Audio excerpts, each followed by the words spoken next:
I don't do a lot of holiday type messages and stuff like that. But I was thinking a little bit this year. I heard a song that I hadn't heard in a long time, not too long ago, and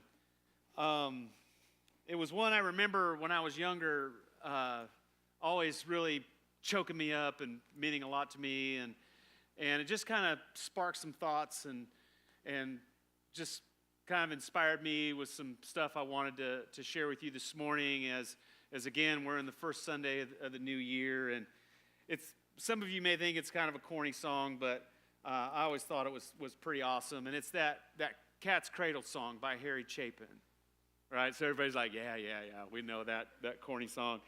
But, the song it kind of makes you think, and in case you haven't heard it, if you're like, grew up in a cave or something, it reads like this. My child arrived just the other day. He came to the world in the usual way, but there were planes to catch and bills to pay. He learned to walk while I was away, and he was talking before I knew it, and as he grew, he said, I'm going to be like you, Dad. You know I'm going to be like you. And then, of course, there's the chorus about the cats in the cradle and the silver spoon and that kind of stuff. And then the next stanza says, my son turned 10 just the other day. He said, thanks for the ball, Dad. Come on, let's play. Can you teach me to throw? I said, not today. I got a lot to do. He said, that's okay. And as he walked away, his smile never dimmed. He said, I'm going to be like him. Yeah, I'm going to be like him. And then the next chorus is, well, he came from college just the other day, so much like a man, I just had to say, son, I'm proud of you. Can you sit for a while? He shook his head and he said with a smile, what I'd really like, Dad, is to borrow the car keys. See you later. Can I have them, please? And then, of course, there's that last stanza, which is kind of like that punch in the gut, I've long since retired. My son's moved away. I called him up just the other day. Said, I'd like to see you if you don't mind. He said, I'd love to, Dad, if I could find the time. You see, my new job's a hassle and the kids have the flu, but it's been sure nice talking to you, Dad. It's been sure nice talking to you. And as I hung up the phone, it occurred to me, he'd grown up just like me. My boy was just like me. And that song moves me. It has always moved me. And it makes me afraid. And it makes me ask tough questions. Like, what kind of father am I? What kind of husband am I? What kind of legacy am I building? And what kind of legacy am I going to leave in the lives of the people that are around me? How am I investing my life? Am I investing in the things that really matter? Like, the currency of heaven is love and compassion and mercy. It's all relational. And am I investing in that, or am I investing in that which will only be pavement in heaven? Do I really genuinely care about other people, or do I care only about myself? Is it all about me? And I think to myself, I don't want to be that guy. I don't want to be the guy in that song. And then I look over my life and I've seen that guy. Like, I don't want to be like this neighbor that lived two doors down from me in the house that I grew up in. And I never knew his name, so I can't even tell you his name. And I lived on that street all during my grade school years and even into like middle school years, and I knew the name of everybody on that street except that guy. And our street was very modest, and we all lived in very small homes. all less than 1,000 square feet, and the yards were all very small. And so the kids always played in the street. And we'd play mostly like baseball and football and stuff like that in the street. And he would always watch us through the blinds. He'd be like peeking out. And he didn't think that we could see him because he was trying to be sneaky about it. But we could see him, and we always knew. And he would wait for one of our balls to go onto his perfectly manicured grass, and he would run out his front door and grab it and take it inside and keep our ball. And whenever he was outside, like working in his yard or something, if any of the kids, not just me, but if any kid from the neighborhood came by, he would just like glare daggers at us and have like this scowl on his face. And again, never knew his name. It's funny, because everybody on your street. And I wonder what happened to that old man. And I wonder if anybody even cares. I wonder if his kids even care, because I know that none of the neighborhood kids cared.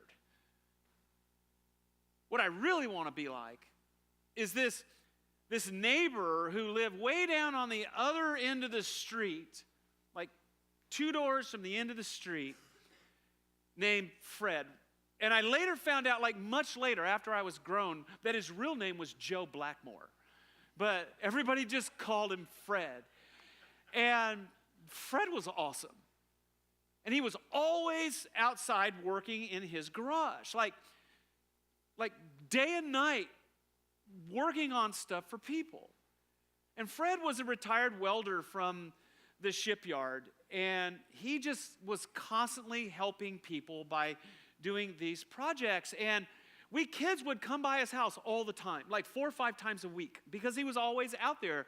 And we'd come by and we'd be like, "Hey, Fred, what's going on?" And Fred's house was awesome. His garage, really. His garage was this dark, mysterious cave of wonder. And it was filled with lathes and drill presses and welding machines, and you could barely walk in it, and everything was dark and greasy, and the whole thing was lined with like those old coffee cans, the big metal ones, like U-Ban and Maxwell House, and they were filled with nuts and bolts and old machine parts. And we'd be like, "Hey, Fred, take that one down." And he'd take it down, and he would tell us what was inside and what it did and why he kept it and why it was important. And he always made it sound so interesting that we'd ask him to take down the next one and the next one. And he always took the time to explain to us the different projects that he was working on. And we would always ask, because he always had like a backlog of like 6 or 7 projects. And he would explain them all to us and how it worked. And it always sounded so awesome. And we would sometimes go over to Fred's house and stay for hours. And when we got tired of watching him work, we would go into his backyard and we would swing on this swing set that he made from scratch for his daughter, who at that time was already grown. And we loved that swing set because it was twice as tall as any swing set in the neighborhood. And he had treats that he would allow us to give to his dog Putty, who was so old and so fat that his belly scraped the ground as it walked. And his wife would know that we were out there, and she would bring out like cookies and juice for us. And then there were times that we had to go to Fred's house because Fred needed to like hook us up, because there was this BMX park by our house where they had like big events. Like there was this big ramp, and then you would go down and it went into this huge jump where people would do flips, and you got way up there. And I didn't have like a super nice bike, and so I would go off that jump and I would land and I would snap my frame about once a month. And I'd snap my frame and I'd walk it over to Fred's house and he'd weld it back up for me. I bet he welded that bike 12 times for me. And whenever we were bored, we'd be like, "What do you want to do?" And everybody invariably would be like, "Let's go to Fred's house." And so we'd go over to Fred's house. And he was always there, and he was always glad to see us, and he was always positive, and he was always encouraging. And I think one of the saddest days of my life was I had moved away, and sometimes when I come back home, I just go and I drive around all the old spots and drive down the old street. And I drove down the old street, and no one was in his garage. And it was the first time during the day in my lifetime that he wasn't in his garage working. And I found out that he passed. And that's who I want to be like. That's the legacy that I want to leave for somebody. Because Fred was awesome.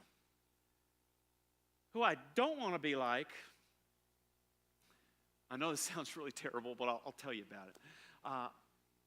My grandparents. Didn't know my grandparents on my mom's side. Went back to see them, cross-country road trip when I was 10 years old. From California to Maine, my family drove. And I was so excited. Because in my mind, see, I didn't grow up with grandparents.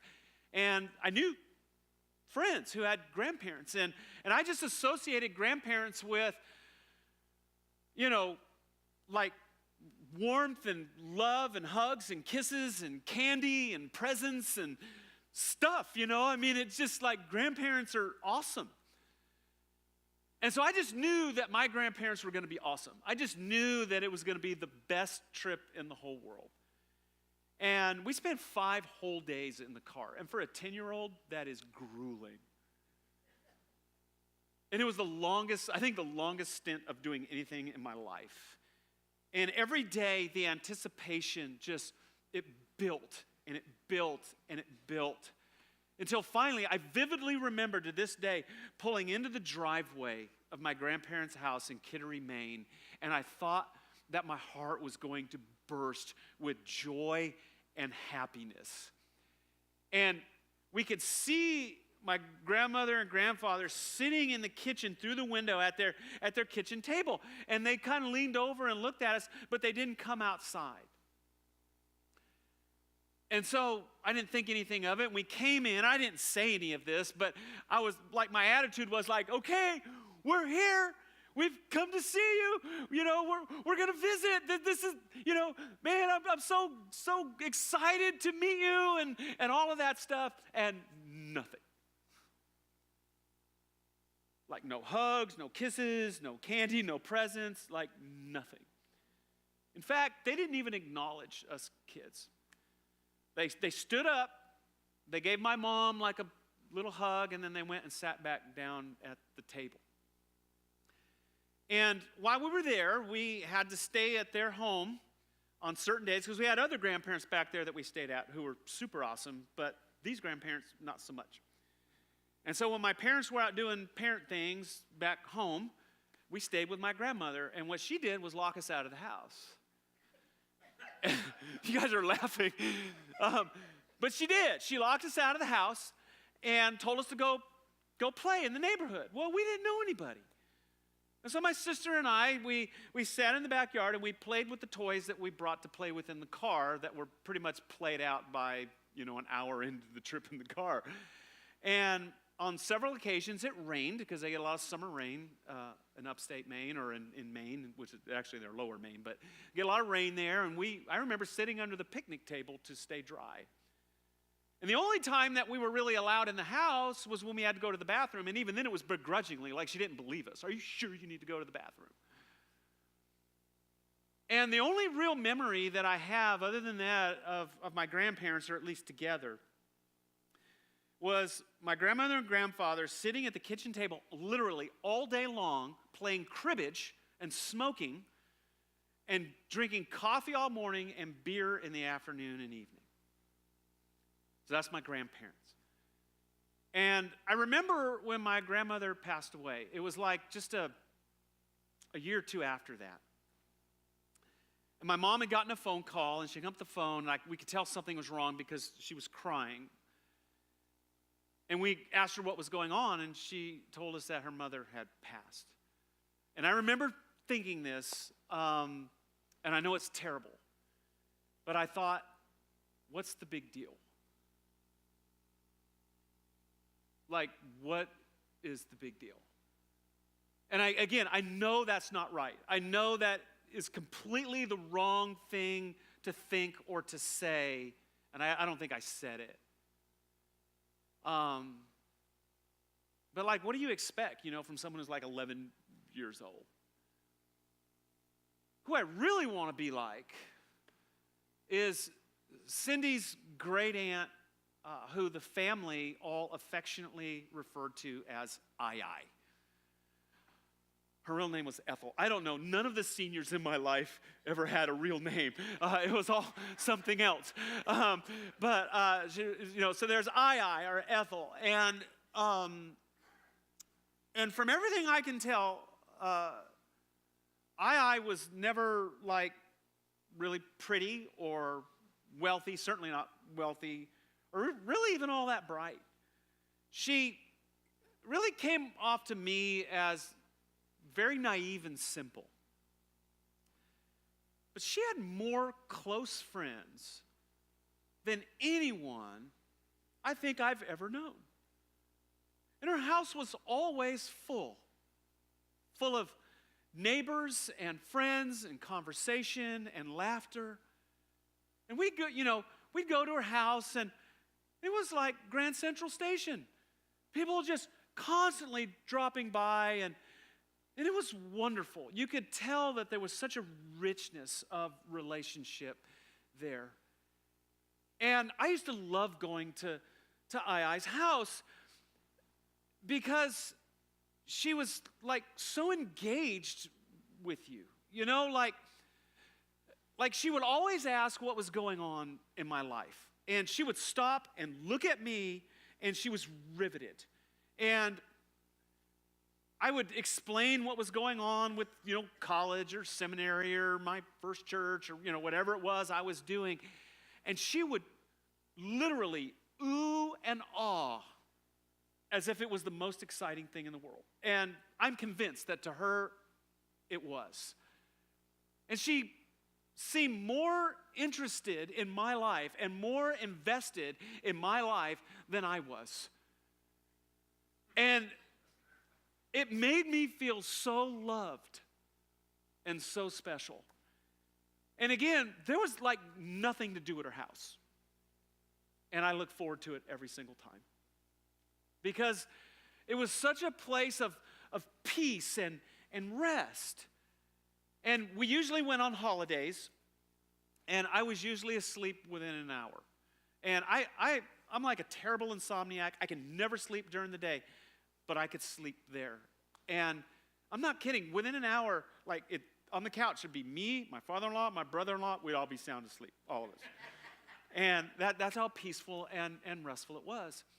And when I ultimately passed, I think she was like 89 years old, never having lived more than 5 minutes from where she grew up and having lived in that neighborhood for like 60 years. She lived there for decades, the same neighborhood, same house. After I was finished, the place was packed. The church was pretty big, and it was packed.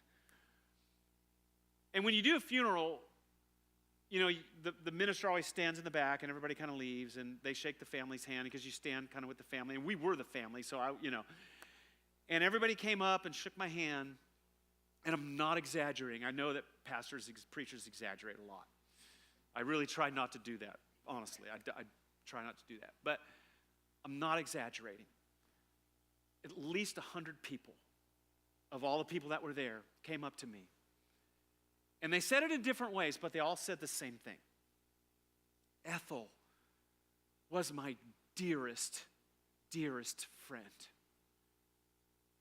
Ethel was my best friend.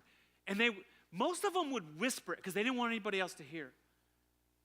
Ethel was my closest friend. I don't know what I'm going to do without her. And at the time, I remember wondering what it's like to have 100 closest friends. What is it like to have 100 plus people consider you their best friend? That's what I want to be like. But how do you do that? How do you build a legacy like that? How do you invest in people like that? And I don't think it should surprise us that the scriptures actually talk about that. Like the scriptures explain that. And I know that this message isn't like really deep from a theological standpoint, but like this is important stuff. And again, it goes back to the currency of heaven. And how the Bible teaches that we are to be. And the Bible emphasizes this thing called righteousness or right relationships. And it talks about that. And I just want to read a couple of passages that talk specifically about this. And the first one is in Galatians chapter 6, verses 7 through 10. And it reads like this. Chapter 6, 7 through 10. Do not be deceived. God cannot be mocked. A man reaps what he sows. The one who sows to please the sinful nature, from that nature will reap destruction. The one who sows to please the Spirit, from the Spirit will reap eternal life. Let us not become weary in doing good, for at the proper time we will reap a harvest if we do not give up. Therefore, as we have opportunity, let us do good to all people, especially those who belong to the family of believers. And then, in Luke chapter 6, starting in verse 35, Jesus has something to say along these lines. He says, but love your enemies, do good to them, and lend to them without expecting to get anything back. Then your reward will be great, and you will be sons of the Most High, because He is kind to the ungrateful and wicked. Be merciful just as your Father is merciful. Do not judge, and you will not be judged. Do not condemn, and you will not be condemned. Forgive, and you will be forgiven. Give, and it will be given to you. A good measure, pressed down, shaken together, and running over to be poured into your lap. For with the measure you use, it will be measured to you. Before we even get into the passage, and again, I'm just going to camp out on like the major thrust of the passage. I think it's important to point out that these are not money passages, right? Pastors preach these passages about giving and money a lot, and neither one of them have anything to do with money. The reason I read the longer context of the passage is to demonstrate that these passages are about relationships. They're about righteousness. They're about something that's far more important than money. And the principle goes like this, that our lives, our words, our actions, our seeds that we sow into the lives of other people. And as we relate to those people, as we spend time with those people, as we interact with those people, as we invest in those people, we water and cultivate those seeds. And over time, those seeds will grow and they will bear the appropriate fruit of whatever it is that we put into it. And the passage is very clear about this. Like, if you want to experience love in your life, you want your life to be filled with love and richness of relationship, then you sow love into the hearts and the lives of the people that God has put in your path and the people that are around you. You want to experience compassion and mercy, then sow compassion and mercy. You want to experience understanding and forgiveness, then sow understanding and forgiveness. What we do means something. How we invest our lives is important. How we engage with those around us has repercussions. How we treat others will not only impact their lives, but will impact our lives far more than we will ever realize. And so, yes, I say that I want to be like Fred. I want to be like Ai.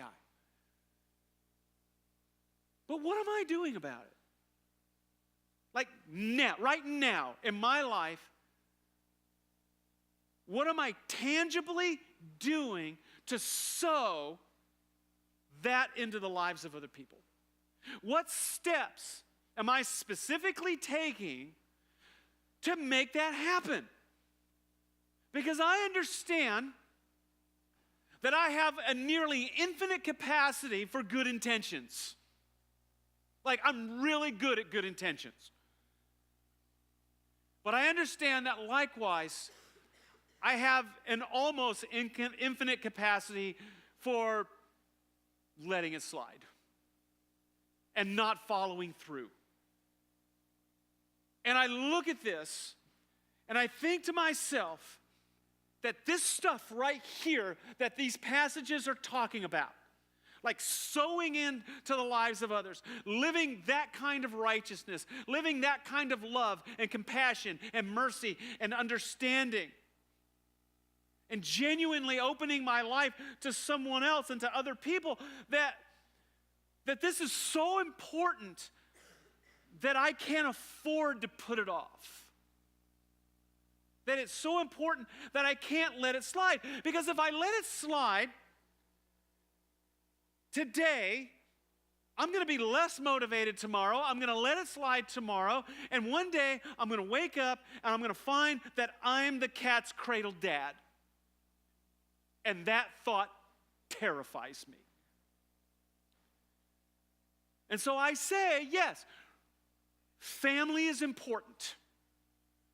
Relationships are important. My neighbor is important. The kingdom is important. So what am I doing about that now?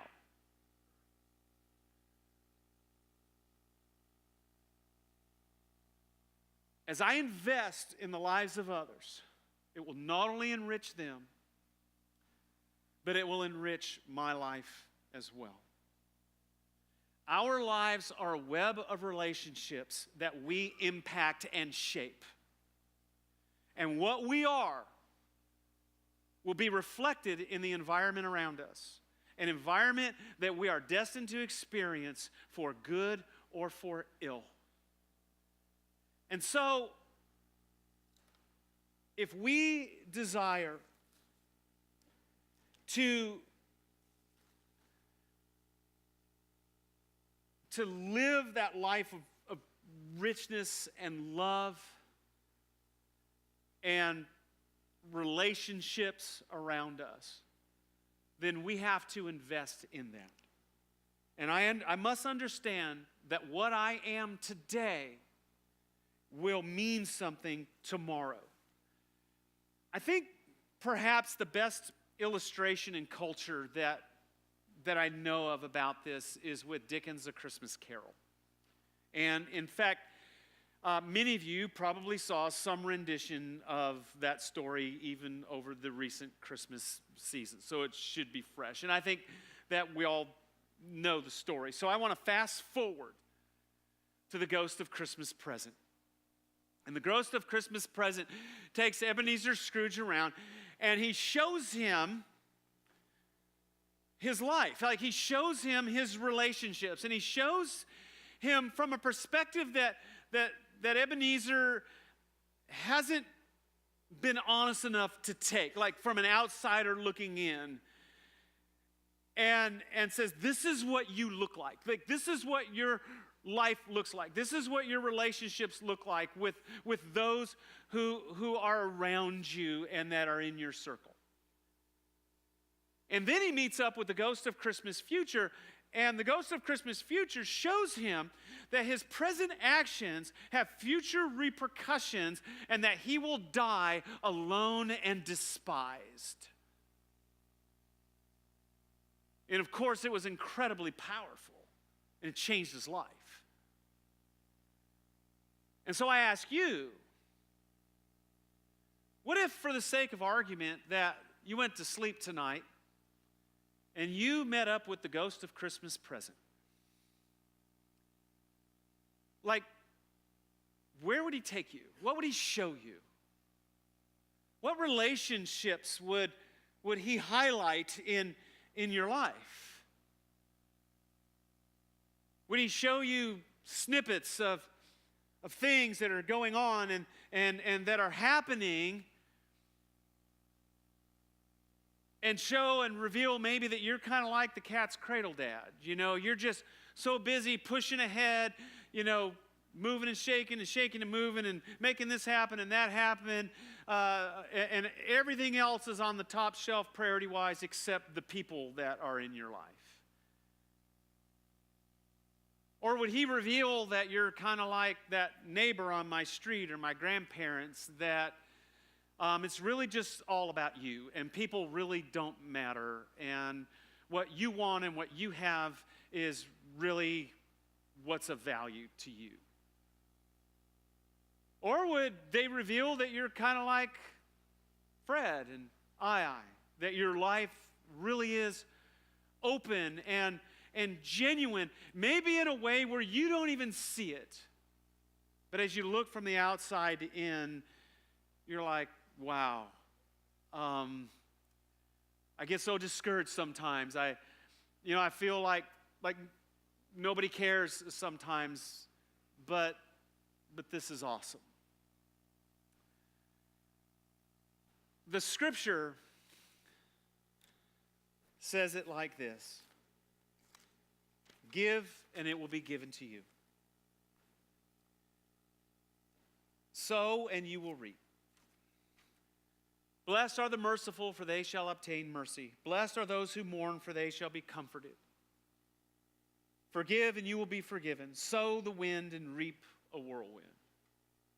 The world says it like this: what goes around comes around. My boy was just like me.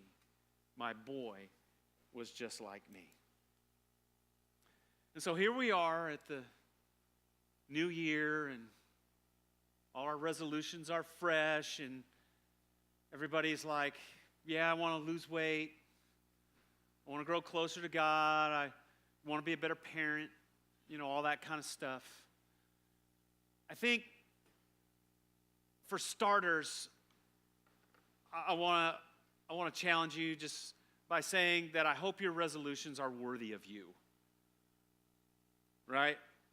I hope it's about the stuff that's really important and not the pavement in heaven or the construction materials.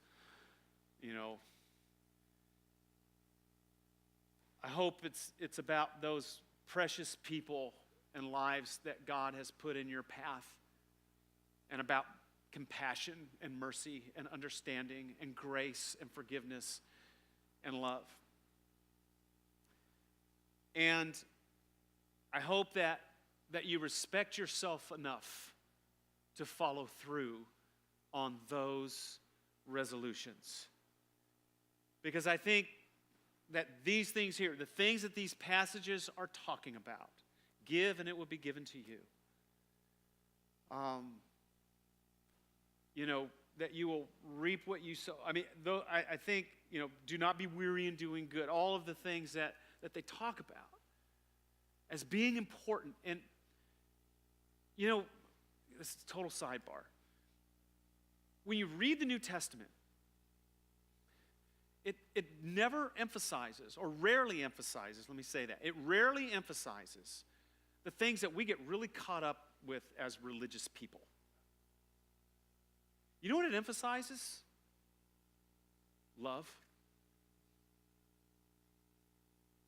grace, mercy, understanding. Like, just read through the epistles.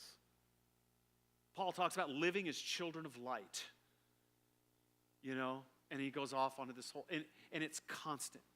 It's pouring into people. It's pouring into people. That's what's important. And again, I know I didn't go really deep into this. We kind of probably just need to start with the basics anyway. Like, we can go so deep that we miss like the main thing. And today I just wanted to like blast us with that single idea that this is important. And so I hope that this year, this day, this week, as you go forward, that there's a new appreciation for the people around you, the opportunities around you, and what it means to genuinely build a spiritual, godly legacy in the lives of the people around you. And that you take the words of Christ, the words of Paul to heart, that we understand, again, the economy of heaven. This is the economy of heaven. Love, joy, peace, these things. And as we invest in these this year, who knows what harvest God is going to bring in our lives because of it. Let's pray. Father.